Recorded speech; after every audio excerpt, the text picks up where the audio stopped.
show way.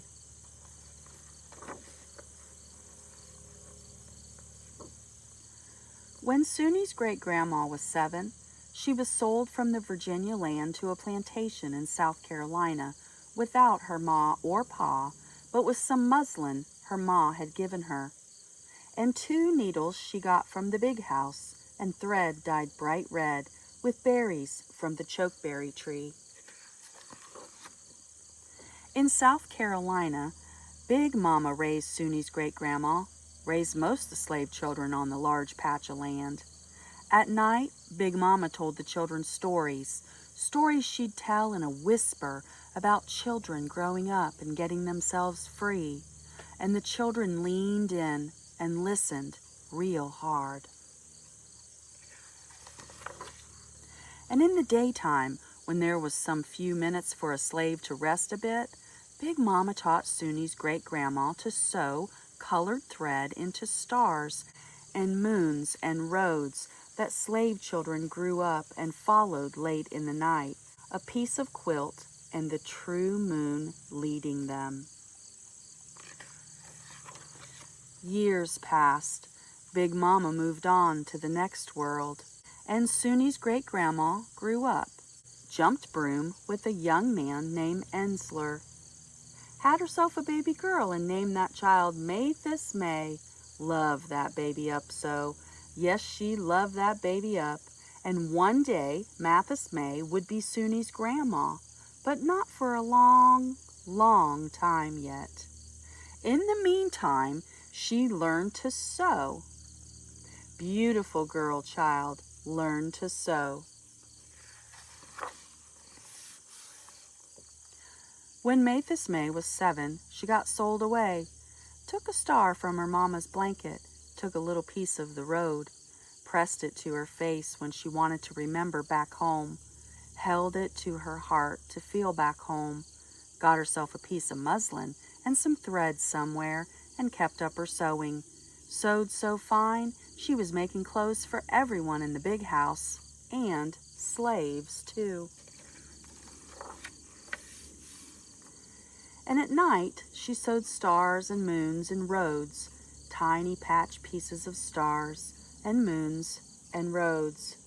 Slaves whispered what no one was allowed to say, that Mathis knew how to make. Came to her when they needed to talk, came to her for the stories of brave people, came to her for the patch pieces just before they disappeared into the night.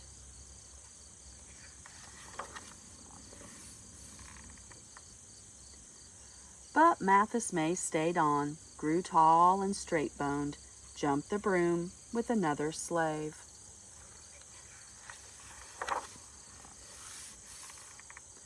That slave was killed, running off to the north side of the war months before he got to meet his baby, a girl child who was born free that same year, 1863.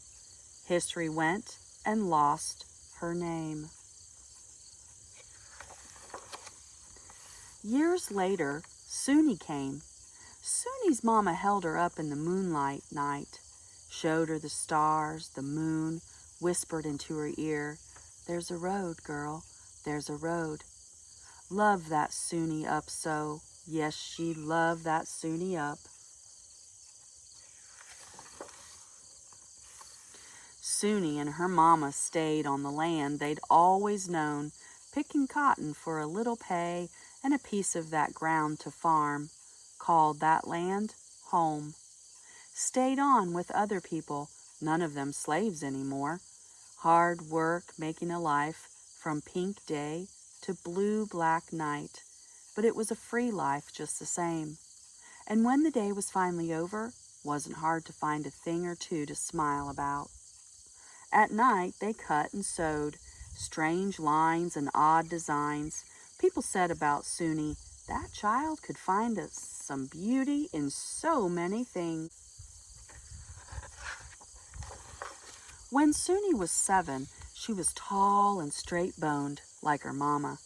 Took in wash with her mama, sewed stars on patch pieces, sewed stars and moons and roads, sewed fields and rivers and trees, patched the pieces together for her mama to sell come market day, called those quilts Trail to the North, called the quilts Show Way. Didn't much need that secret trail to the north anymore, but started living well off the money those quilts brought in. Sewed those quilts to live, sewed those quilts to remember, and though some could book read, most could not. Stars and moons and roads, picture reading was what they'd always known. Some mornings Suni looked out over the fields of cotton and dreamed of a place to call her own. Married a man named Walker Scout, who owned a bit of land in Anderson, South Carolina. Had herself a baby girl. Named that girl child Georgiana. Loved that baby up so. Yes, they loved that baby up.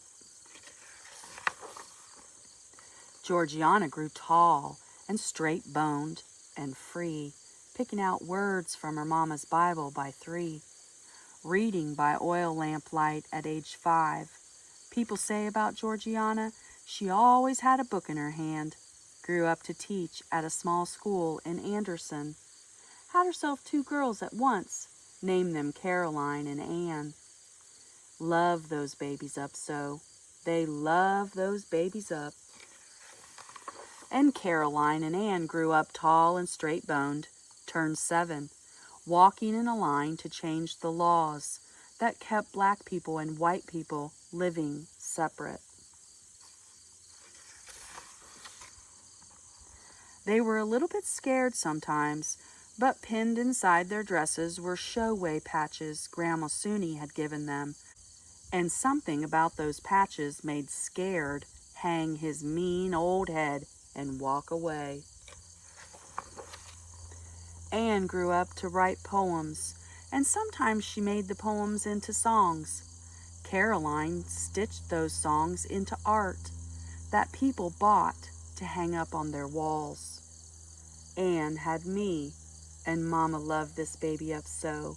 Yes, she loved this baby up. And when I was 7, I didn't have to work in a field or walk in any freedom lines.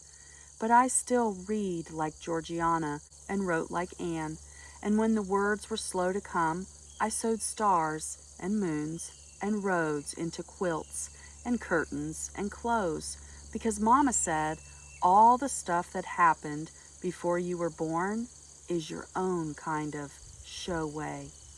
There's a road, girl, my mama said. There's a road. And I grew up tall and straight-boned, writing every day. And the words became books that told the stories of many people's show way. Had a baby and named that child Tashi Georgiana. Love that Tashi up so. Yes, I love that Tashi up. So some mornings I start all over, holding tight to little Tashi. I whisper a story that came before her. Now, Suni was your great-grandma, and when Suni's great-grandma was 7, show way.